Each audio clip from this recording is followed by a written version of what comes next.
The blood-red sunset painted Katherine Parker's tear-streaked face as she stood paralyzed on the porch of the farmhouse she no longer owned, clutching a letter that had destroyed her world in a single paragraph. In the distance, a lone rider approached through the golden wheat fields of Wyoming Territory, 1878, a stranger who would change the course of her broken life. Katherine's hands trembled as she read Theodore's letter for the 10th time. Her husband of 6 years had sold their farm, their home, without her knowledge or consent and disappeared with the money. The neat, emotionless handwriting felt like daggers to her heart. "I have found opportunity elsewhere," he'd written. "The farm is sold. Your belongings will need to be removed by month's end. Do not attempt to find me." 6 years of marriage, 3 years building this farm together, ended in 8 cruel sentences. The new owner would arrive tomorrow. Katherine had exactly 1 day to figure out how to survive this betrayal. She glanced at her reflection in the window. At 26, she was still young, but her honey-blonde hair was messily pinned back, her blue eyes puffy from crying, and her simple cotton dress stained from working in the garden, a garden she would soon have to abandon. The creak of the gate drew her attention. A tall man in a dusty hat dismounted from a chestnut stallion. He removed his hat, revealing dark hair and a weathered face that had seen its share of hardship. He approached cautiously. "Madam," he said, his voice deep yet gentle. "Name's Quinn Xavier. Folks call me Quinn. I don't mean to intrude, but I heard there might be a property for sale in these parts." Katherine's throat tightened. "You're early, Mr. Xavier. I was told the new owner wouldn't arrive until tomorrow." Confusion crossed his face. "New owner? No, madam. I'm just looking to buy land. Been riding for days after hearing rumors of good farmland in Laramie." "Well, you're in luck," Katherine said bitterly. "This farm was sold yesterday without my knowledge by my husband, who has apparently decided to abandon me."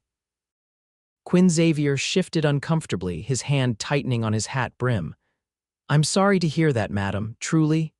"Mrs. Parker, Katherine Parker," she offered, suddenly aware of how improper it was to be speaking so candidly with a stranger. "And I apologize for my outburst." "It's been a difficult day." "No apology needed, Mrs. Parker."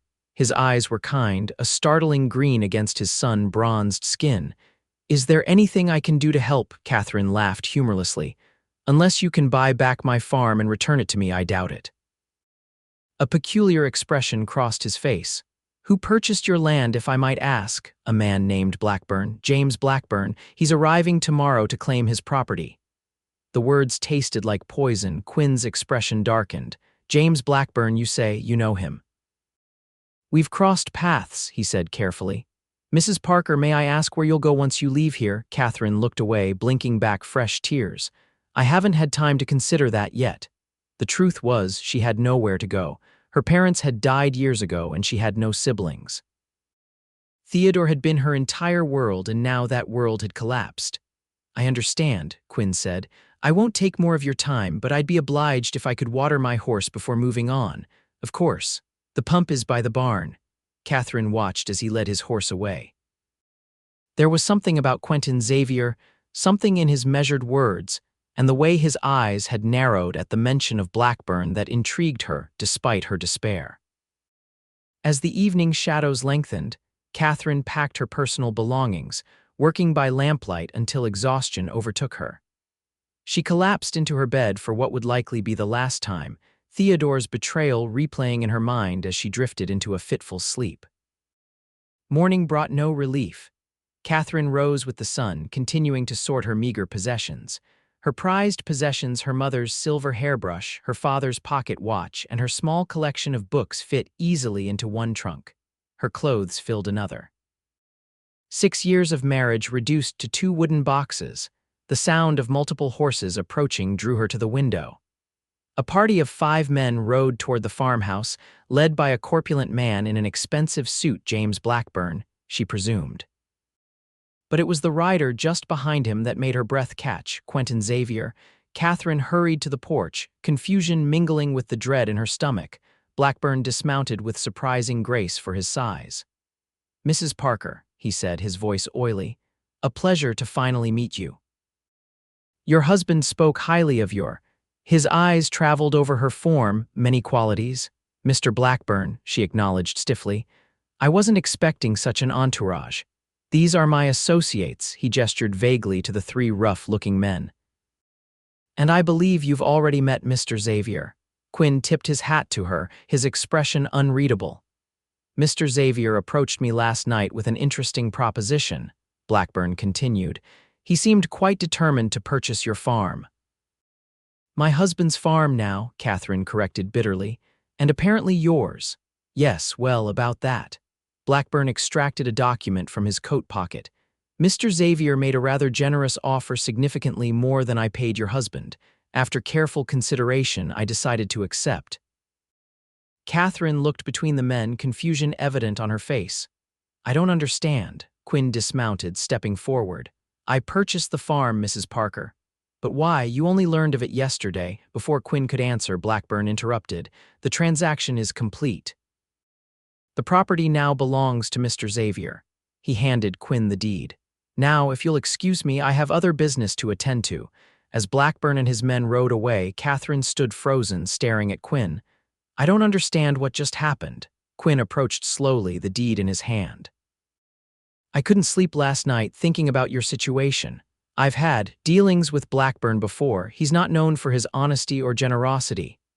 So you bought my farm? Katherine asked incredulously. I did, Quinn confirmed. Then, to her astonishment, he extended the deed toward her. And now I'm giving it back to you. Katherine stared at the document, unable to move. Why would you do that? You don't know me. I know enough, he said simply. I know what it's like to lose everything in a single moment, and I know that some things can be set right.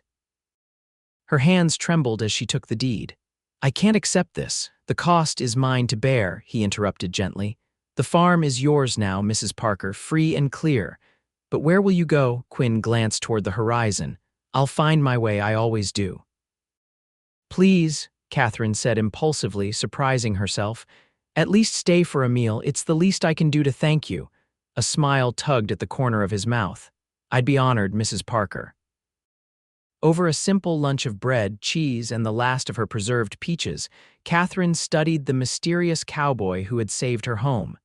His hands were calloused from work, but his manners were impeccable. He spoke little of himself, deflecting her questions with gentle humor. What brought you to Laramie, Mr. Xavier? She asked. Call me Quinn, he said. And I've been drifting since the war, heard there was good land in Wyoming territory. You fought in the war, he nodded. Union cavalry seems like another lifetime now. And now you purchase farms for strangers, she said, her tone teasing despite her lingering bewilderment. Quinn's smile faded.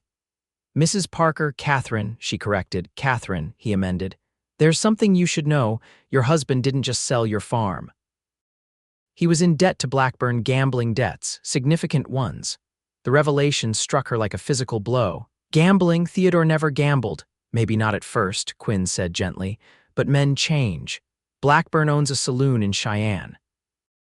He's known for extending credit to desperate men, then collecting ruthlessly. How do you know this? Quinn's eyes darkened. Let's just say our paths have crossed before. Is that why you helped me? Some vendetta against Blackburn? Partly, he admitted.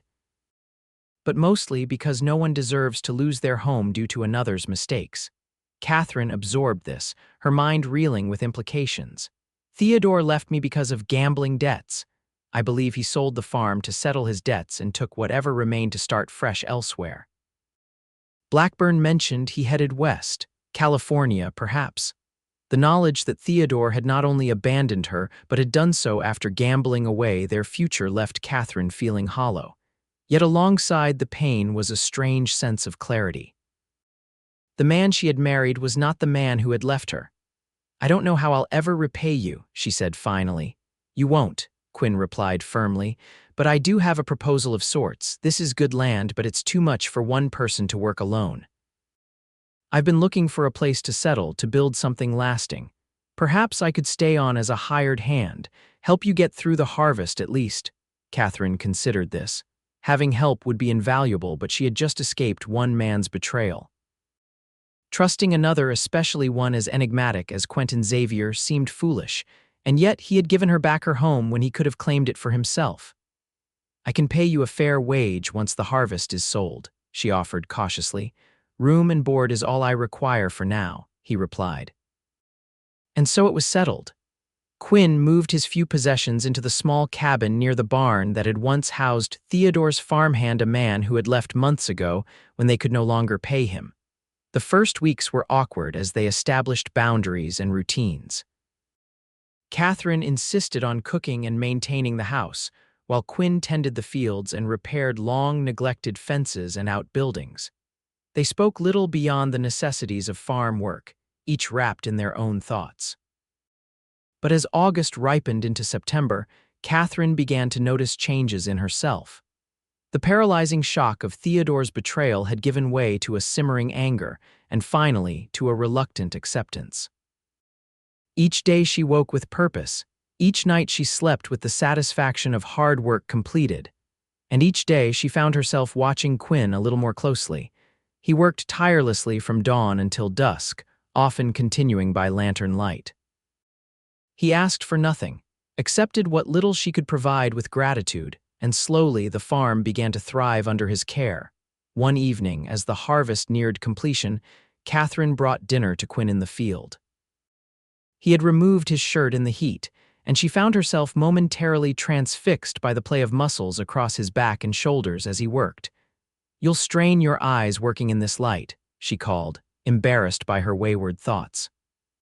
He turned, flashing a rare, full smile that transformed his serious face. "Just finishing up." He pulled his shirt back on and joined her on the blanket she'd spread beneath an old oak tree. "The wheat looks good," she remarked as they ate. "Better than last year's crop."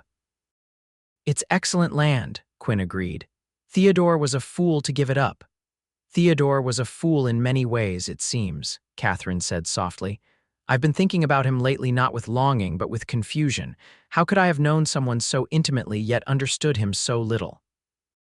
Quinn considered this. "People show us what they want us to see. I suspect Theodore kept his demons well hidden." "And what about you, Quinn Xavier? What demons do you hide?" The question seemed to catch him off guard. He set down his plate, his expression serious. "I've made mistakes," he said finally. "Done things I'm not proud of. After the war I was lost, angry. I drank too much, fought too readily, rode with some men I should have avoided, like Blackburn," he nodded. "For a time, until I saw what he really was. We disagreed violently." "Is that why you helped me? To spite him?" "That was part of it initially," Quinn admitted. "But only part. The moment I saw you standing on that porch, letter in hand," he broke off, looking away. "No one should have to face losing everything alone. I know what that's like." The vulnerability in his voice touched something in Katherine. For the first time since he'd arrived, she truly saw him not as a mysterious benefactor or capable farmhand, but as a man with his own wounds and regrets. "What did you lose?" she asked gently. Quinn was quiet for so long that Katherine thought he might not answer. When he finally spoke, his voice was low, almost a whisper. "Everything, my wife, my daughter, our farm in Missouri." "The war," he shook his head. "After." "Typhoid fever took Martha and little Sarah within a week of each other. I couldn't bear to stay, so I sold the farm and started drifting." "I'm so sorry," Katherine said, reaching out instinctively to touch his hand. Their fingers remained connected for a heartbeat too long before Quinn gently withdrew. "It was 8 years ago," he said, his voice steadier. "Time doesn't heal all wounds, but it teaches you to carry them better." That night marked a turning point. The cautious distance between them began to dissolve as they shared meals and stories. Katherine learned that Quinn had been a schoolteacher before the war, that he played the harmonica, though poorly by his own admission, and that he had a remarkable knowledge of literature that matched her own love of books. In turn, she shared her childhood in Pennsylvania, her dreams of becoming a writer, and how she'd met Theodore at a church social when she was 19. She described their journey west, the hardships and joys of establishing the farm, and the gradual cooling of their marriage in the last year. As October painted the surrounding hills with crimson and gold, the harvest was completed and sold at a better price than Katherine had dared hope. For the first time since Theodore's departure, she felt financially secure, which made the conversation she needed to have with Quinn all the more difficult. She found him in the barn one evening, meticulously repairing a harness by lantern light. The air was cool, carrying the scent of approaching winter. "Quinn," she said, stepping into the pool of light. "I need to speak with you," he set aside his work. "Something wrong?" "No," she assured him quickly. "Quite the opposite. Thanks to your help, we had an excellent harvest. I can pay you properly now, more than we agreed upon." Quinn smiled. "I'm glad the farm is doing well." "It's doing well because of you," Katherine insisted. "But winter is coming. There won't be much work until spring. I would understand if you wanted to move on." The thought of him leaving created an unexpected ache in her chest, but she forced herself to continue. "You've more than fulfilled your promise to help me through the harvest. You're free to go whenever you wish." Quinn studied her face for a long moment. "Are you asking me to leave, Katherine?" "No," she admitted softly, "but I don't want you to stay out of obligation either."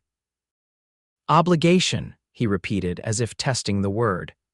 "Is that what you think this is?" He stood, moving closer until she had to tilt her head to maintain eye contact. In the golden lantern light, his green eyes seemed to hold the warmth of summer. "I stay because I want to," he said, his voice low and certain. "Because for the first time in 8 years, I've found somewhere that feels like it could be home." Catherine's heart quickened. "And what happens when winter ends?" "That depends," he said carefully, "on whether you want me to stay." The question hung between them, fraught with unspoken possibilities. Katherine was acutely aware of his nearness, of the warmth radiating from his body. "I do," she whispered, the admission both frightening and liberating. "I want you to stay." Something shifted in Quinn's expression, relief, perhaps, or resolve. He reached up, hesitating briefly before brushing a strand of hair from her face, his calloused fingers impossibly gentle against her skin. "Then I'll stay," he promised. "For as long as you'll have me."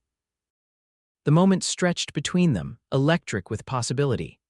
Katherine found herself leaning forward slightly, drawn by some invisible force.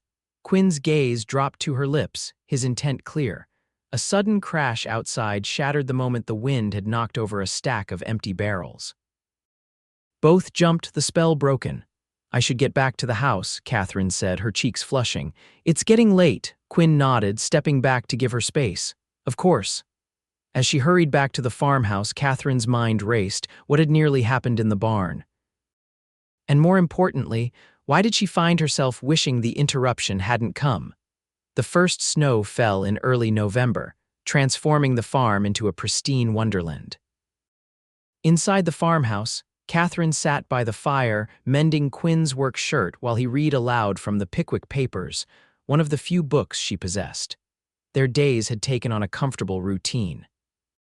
With less outdoor work to be done, Quinn had turned his attention to projects inside the barn and house, fixing loose floorboards, reinforcing doors, and crafting new furniture to replace pieces that had seen better days. Katherine found herself enjoying his presence more than she cared to admit. His quiet strength and unwavering reliability were so different from Theodore's restless ambition and grand promises. "Your stitches are crooked," Quinn observed, pausing in his reading to glance at her work. Katherine looked down at the shirt in surprise. Her thoughts had wandered again, leaving her sewing uneven.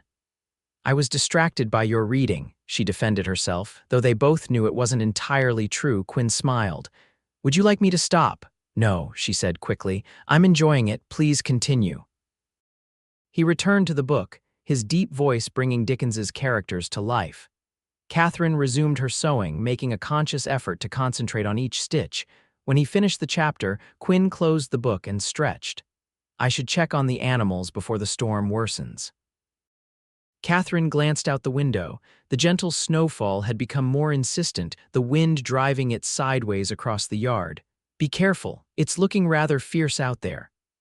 "I won't be long," he promised, pulling on his heavy coat and hat. True to his word, Quinn returned promptly, stamping snow from his boots on the porch. When he entered, his face was ruddy from the cold, snowflakes melting in his dark hair.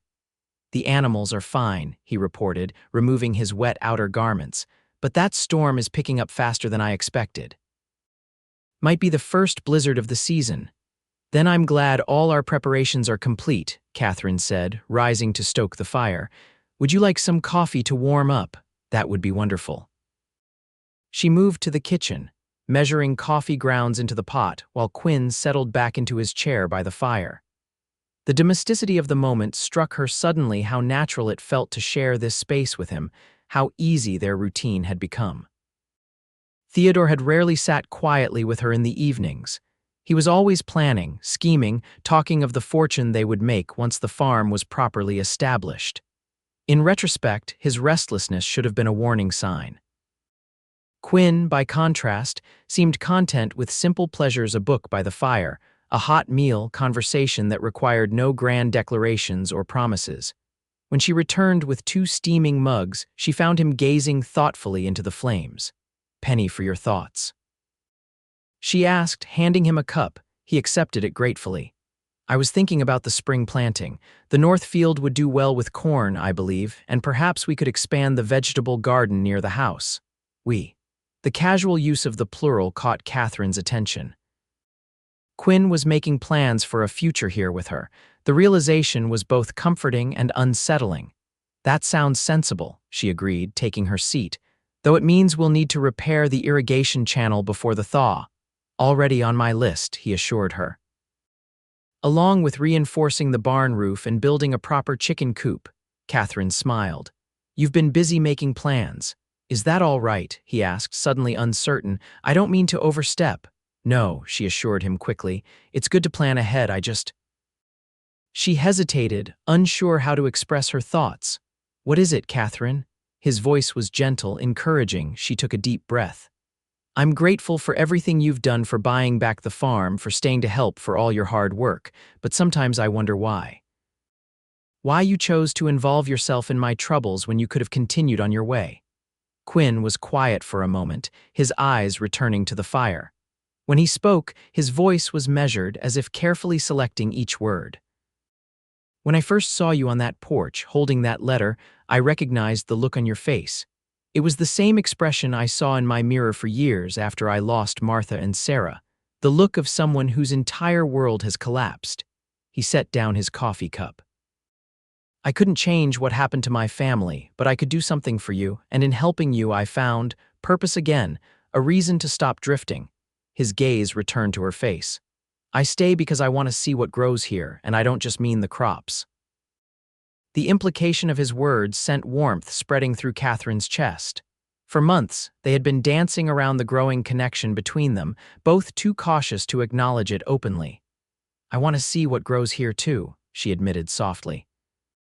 The moment was interrupted by a particularly violent gust of wind that rattled the windows. Both turned toward the sound. "That storm is getting serious," Quinn remarked, rising to check the shutters. "We'd best make sure everything is secure." Together they moved through the house, checking windows and doors, adding wood to the fire to ensure it would burn through the night. The wind howled outside, but inside was warm and safe. As they finished their preparations, they found themselves standing close in the narrow hallway. Catherine was acutely aware of Quinn's presence, the clean scent of him, the way his eyes crinkled at the corners when he smiled. "Thank you," she said suddenly. "For checking the windows," he asked, puzzled. "For everything. For giving me back my home. For helping me see that there can be life after betrayal." Quinn's expression softened. "You're the strongest person I know, Catherine. You would have found your way with or without me." "Perhaps," she conceded, "but I'm glad I didn't have to." Something shifted in Quinn's gaze, a decision being made. Slowly, deliberately, he reached for her hand, giving her every opportunity to pull away. She didn't. His fingers intertwined with hers, warm and certain. "Catherine," he said, his voice lower than usual. "I should have said this weeks ago. I care for you, deeply. More than I thought possible after Martha, and if you don't feel the same, I'll understand." But she silenced him by rising on her toes and pressing her lips gently to his. The kiss was brief, tentative, a question rather than a demand. When she pulled back, Quinn's expression was one of wonder. "I care for you too," she whispered. "And it frightens me because I trusted once before and was betrayed." "I would never betray you," he promised, his voice fervent. "But I understand your caution. We can move as slowly as you need." Catherine smiled, touched by his consideration. "For tonight, would you just hold me?" "The storm, of course," he agreed immediately, understanding her need for closeness without pressure. They settled on the sofa before the fire, Katherine tucked against Quinn's side, his arm around her shoulders. The howling blizzard outside only emphasized the warmth and safety of their sanctuary. "Tell me about Martha," Katherine said softly, "if you don't mind." Quinn was quiet for a moment, his hand gently stroking her arm. "She was kind, stubborn too, never let me win an argument unless I truly deserved to." He chuckled at some memory. "She loved spring best of all seasons and could grow anything. Our little Sarah had her eyes and my inability to sit still." The pain in his voice was still evident, but mellowed by time. Katherine understood that Martha and Sarah would always be part of him, just as her years with Theodore had shaped her. "I think she would be glad you found happiness again," Katherine ventured. Quinn tightened his arm around her. "I think so too. What about you? Are you finding happiness again, Katherine?" She considered the question seriously. "I'm finding possibility, hope. Things I thought were lost forever when I read Theodore's letter. And yes, happiness too, because of you." They sat in comfortable silence as the fire crackled and the storm raged. Eventually, Katherine's eyes grew heavy, the emotional day and the warmth of the fire conspiring to lull her toward sleep. "I should go to my cabin," Quinn murmured, noticing her drowsiness. "You'll freeze," she protested. "Stay here tonight, the sofa will be fine," he assured her. Katherine reluctantly extracted herself from his embrace. "I'll get you some blankets." After providing him with bedding, she hesitated, suddenly shy. "Good night, Quinn," he smiled warmly. "Good night, Katherine." As she climbed the stairs to her bedroom, Katherine felt lighter than she had in months. The future, which had seemed so bleak the day Theodore's letter arrived, now held promise. Whatever grew between her and Quinn, she would nurture it carefully, protecting this fragile new beginning. The blizzard lasted 3 days, keeping them housebound but for brief trips to tend the animals. They passed the time reading, talking, and playing chess on a simple set Quinn carved from spare wood. Each evening ended with them sitting close before the fire, sometimes talking, sometimes in comfortable silence, always connected by hands entwined, shoulders touching, occasional gentle kisses. On the 4th morning, Katherine awoke to brilliant sunshine reflecting off pristine snow. The storm had passed, leaving behind a transformed landscape. She dressed quickly and went downstairs to find Quinn already awake, coffee brewing on the stove. "Good morning," he greeted her, his smile warming her more than the fire he'd built. "The world's turned white overnight." "It's beautiful," she agreed, moving to the window. The farm was blanketed in snow, trees weighted with white, the sky achingly blue above. Quinn joined her, standing close enough that she could feel his warmth. "I thought I might ride into town today, now that the roads are passable. We're running low on a few supplies." "Be careful," she cautioned. "The drifts could be deep in places." He gently tucked a strand of hair behind her ear, the casual intimacy making her heart flutter. "I'll be back by sundown." After a quick breakfast, Quinn prepared for the journey into Laramie. Katherine packed him a lunch and stood on the porch to see him off, shivering in the cold morning air. "Don't forget the coffee," she reminded him. "And perhaps some peppermint sticks if the general store has them." "Anything else?" he asked, adjusting his saddle. "Just come back safely," she said. He smiled, touching the brim of his hat. "Always." Katherine watched him ride away, his figure growing smaller against the vast white landscape. Only when he disappeared over the hill did she return to the warmth of the house.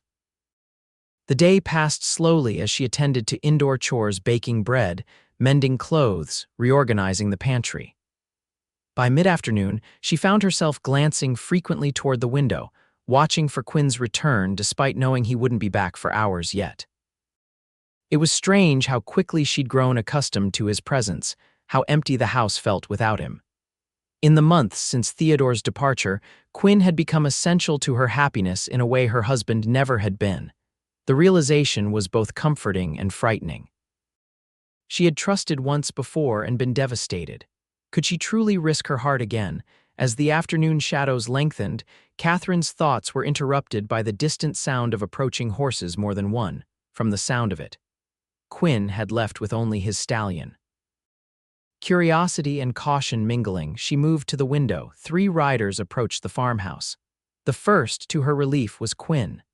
The second was Sheriff Daniel Miller, a man she knew slightly from trips into Laramie.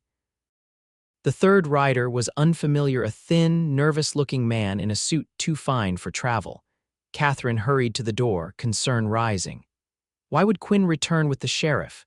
Had something happened in town? As the men dismounted, Quinn's expression was grim, the sheriff's professionally neutral. The stranger hung back, fidgeting with his gloves. "Katherine," Quinn greeted her, his voice tight. "Sheriff Miller needed to speak with you, and this is Mr. Abernathy, a lawyer from Cheyenne." "Mrs. Parker," the sheriff touched his hat. "Sorry to intrude, but there's a matter that requires your attention." "Of course," she said, anxiety building. "Please come inside out of the cold." Once the men were seated in her parlor, Sheriff Miller cleared his throat. "Mrs. Parker, I'm afraid I have some difficult news. Your husband, Theodore Parker, was found dead in Sacramento 2 weeks ago." The words hit Katherine like a physical blow. Despite everything, despite the betrayal and abandonment, Theodore had been her husband. Learning of his death so sudden, so far away, left her momentarily speechless. How? She finally managed. "Bar fight," the sheriff said bluntly. "Apparently he'd been gambling, lost heavily, and accused another patron of cheating. The man took exception. Your husband was stabbed." Katherine closed her eyes briefly. Even in death, Theodore had been brought down by the very vices that had destroyed their marriage. "I understand this is a shock," Mr. Abernathy interjected, his voice reedy and officious, "but there are legal matters to address. You see, upon Mr. Parker's death, certain inconsistencies regarding the sale of this property came to light." Katherine's eyes snapped open. "Inconsistencies?" "Yes," the lawyer continued. "It appears that while Mr. Parker did indeed sell this farm to James Blackburn, he did so fraudulently. Under Wyoming territory law, a husband cannot sell jointly owned property without his wife's consent when that property serves as the primary residence." "Are you saying the sale to Blackburn was invalid?" Katherine asked, hope and confusion warring within her. "Technically, yes," Abernathy confirmed. "However, the subsequent sale from Blackburn to Mr. Xavier was conducted in good faith. Mr. Xavier had no knowledge of the fraudulent nature of the initial transaction." "What does this mean?" Katherine looked between the men, her gaze finally settling on Quinn, whose expression remained unreadable. "It means," Sheriff Miller explained gently, "that legally this farm may still be yours, Mrs. Parker. Mr. Xavier's purchase might not be valid because Blackburn never truly owned the property to sell." The implications struck her all at once. If the farm was legally hers, then Quinn's gift, the deed he had placed in her hands that day, was meaningless. He had purchased something that was already rightfully hers. But more troubling was the realization that he must have known this possibility existed. Quinn had extensive dealings with Blackburn. Surely he would have been aware of territorial property laws. "Mr. Xavier," Abernathy turned to Quinn, "you paid a considerable sum to Blackburn for this property. If Mrs. Parker's claim is upheld, you would have grounds to seek restitution from Blackburn, though I understand he has left the territory." Quinn nodded once, his jaw tight. "That's not my concern at the moment."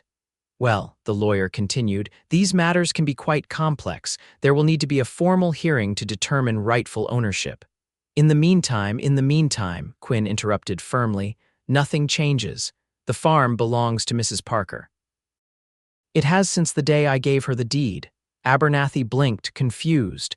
"But your investment was a choice I made willingly," Quinn stated. "I have no claim on this property and no desire to assert one." The lawyer looked as if he wanted to argue further, but Sheriff Miller cut him off with a raised hand. "I think that settles the immediate concern. Mrs. Parker, I'm sorry for your loss.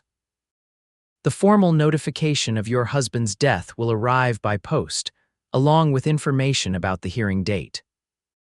After the men departed, Abernathy still protesting about legal complexities, the sheriff assuring Katherine he would handle the necessary paperwork. She and Quinn were left alone in a silence heavy with unspoken questions. "You knew," she said finally, her voice barely above a whisper. "You knew Theodore couldn't legally sell the farm without my consent." Quinn met her gaze steadily. "I suspected. Property laws in the territories can be complicated, especially regarding married women's rights, but I wasn't certain." Then why? She demanded, anger and confusion rising. Why purchase the farm at all? Why not simply tell me it might still legally be mine? Because Blackburn isn't a man who respects legal technicalities, Quinn explained. He had the deed signed by your husband, he had possession. Fighting him through the courts would have taken months, maybe years, during which time he could have sold the land, burned the house, done whatever he pleased. He ran a hand through his hair, frustration evident. The simplest solution was to buy it from him. To get a clear deed that I could give to you. Katherine paced the room, trying to process his explanation. You spent a fortune on property that might already have been mine. Yes, he acknowledged simply.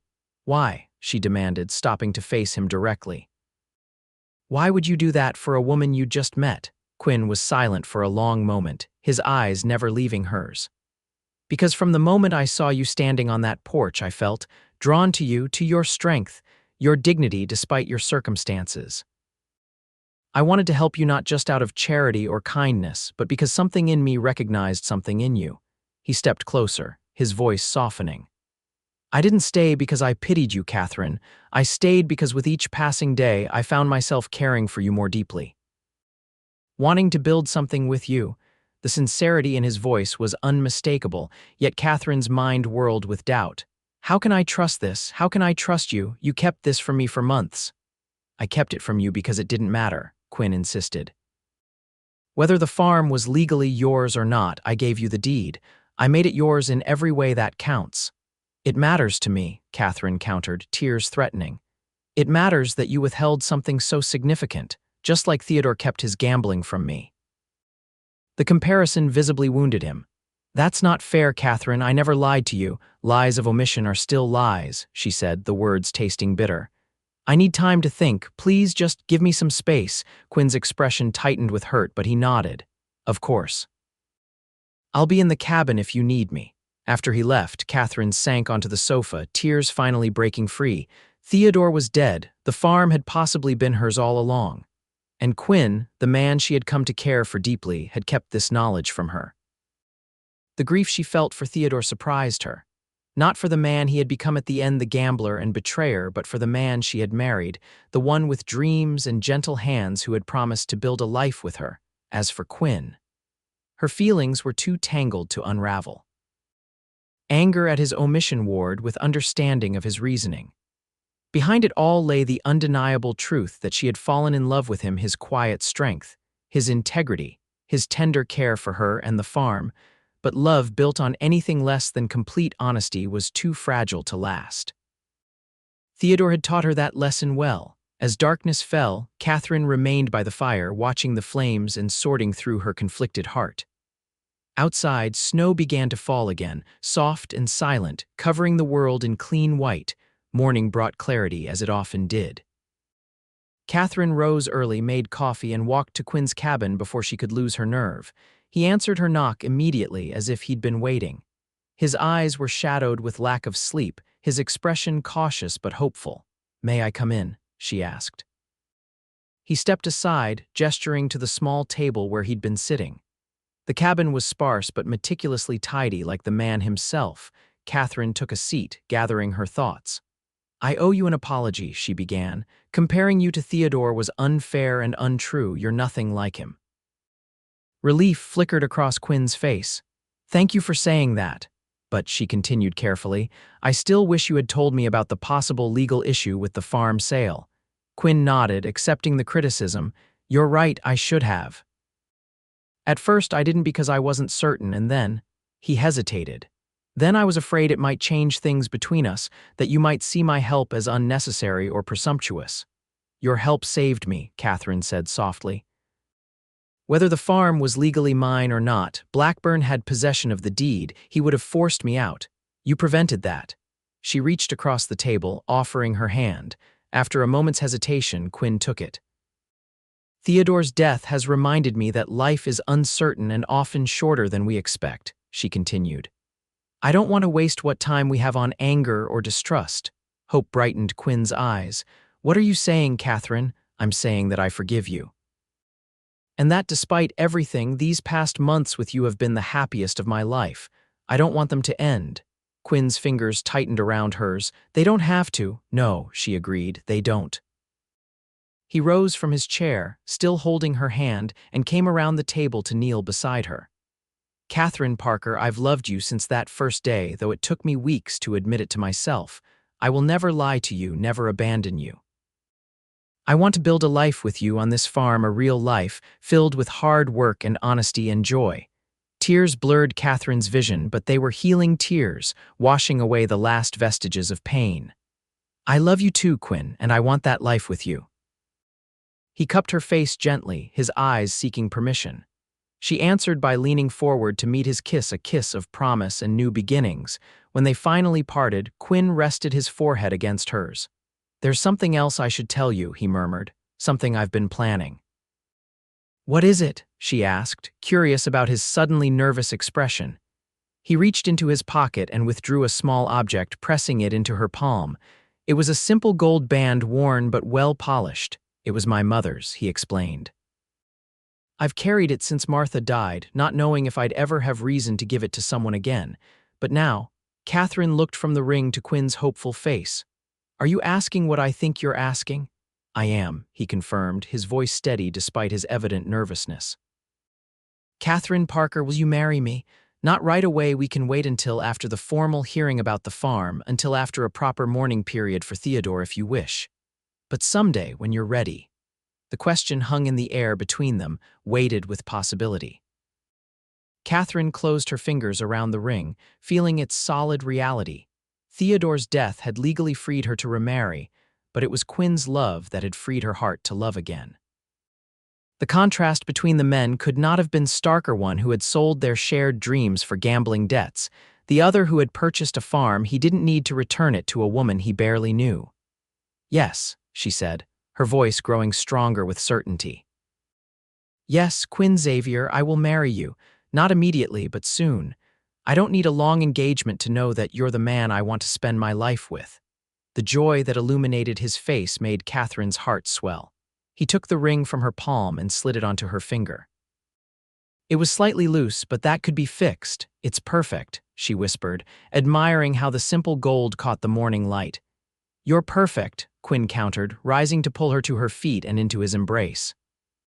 As they stood together in the small cabin, the future stretched before them, a future they would build together on land that was truly theirs, bound not just by legal deeds, but by the deeper covenant of love and trust.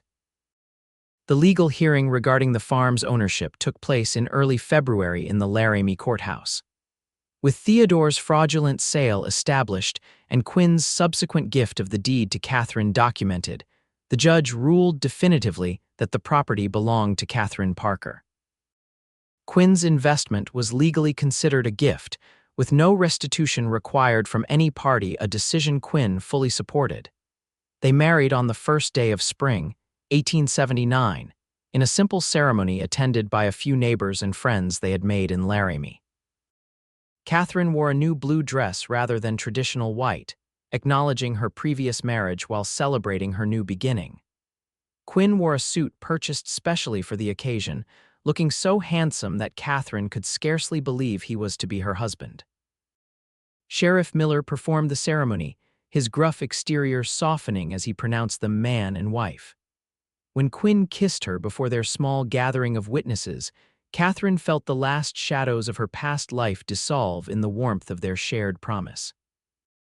That evening, as they stood on the porch of what was now truly their home, Quinn wrapped his arms around her from behind, both of them gazing at the land that stretched before them, land they would work together, land that would sustain them and, God willing, the family they hoped to create. Mrs. Xavier, he murmured against her hair, the new name still novel and thrilling. Mr. Xavier, she returned, leaning back against his solid warmth. Welcome home. I've been home since the day I met you, he said simply. The rest was just details. Katherine turned in his arms to face him, her heart full to bursting with gratitude for this second chance at happiness. I never imagined when I stood on this porch holding Theodore's letter that my life was about to change for the better, not worse. Sometimes the darkest moments lead us to the brightest futures, Quinn observed, tucking a strand of hair behind her ear with tender familiarity. Such wisdom from a simple cowboy, she teased, rising on her toes to kiss him. Former cowboy, he corrected against her lips. Current farmer and devoted husband. They entered their home together, the home that had witnessed betrayal and rebirth, loss and discovery, endings and beginnings. Outside, the Wyoming spring was taking hold, promising new growth and abundant harvests to come. The years that followed brought challenges and joys in equal measure. The farm prospered under their joint care, expanding gradually as they acquired adjacent land. Quinn's knowledge of agriculture and Katherine's meticulous record-keeping proved a formidable combination. In their second year of marriage, Katherine gave birth to their first child, a son they named Samuel, with Quinn's green eyes and Katherine's determined spirit. 2 years later came Elizabeth, followed by Michael 3 years after that. Each addition strengthened the roots they were establishing in the Wyoming soil. Katherine found time between motherhood and farm work to pursue her long-deferred dream of writing, publishing stories in periodicals, and eventually a novel based loosely on her experiences. Quinn, true to his pre-war calling, established a small school on their property where neighboring children gathered for basic education. They never forgot the unlikely beginning of their love story, how Theodore's betrayal had inadvertently led to their meeting, how Quinn's impulsive generosity had restored Katherine's home and opened the door to a deeper connection. Sometimes, on quiet evenings after the children were asleep, they would sit on the porch and marvel at the twisting path that had brought them together. "Do you ever regret it?" Katherine asked once, on their 10th anniversary, "spending all that money to buy a farm you didn't need?" Quinn smiled, the lines around his eyes deepening lines earned through years of laughter and squinting in the Wyoming sun. "Best investment I ever made," he assured her, taking her hand in his. "Look what it brought me." His gesture encompassed not just Katherine, but the entire life they had built, their thriving farm, their healthy children, the community they had helped nurture. From one act of kindness had grown a legacy of love that would endure long beyond their lifetimes. And on summer evenings, when the wheat fields turned golden under the setting sun, Katherine would sometimes stand on the porch and remember that fateful day when a blood-red sunset had painted her tear-streaked face, and a lone rider had approached through those same fields, a stranger who had become her heart's true companion, returning to her not just the deed to her farm, but faith in love itself.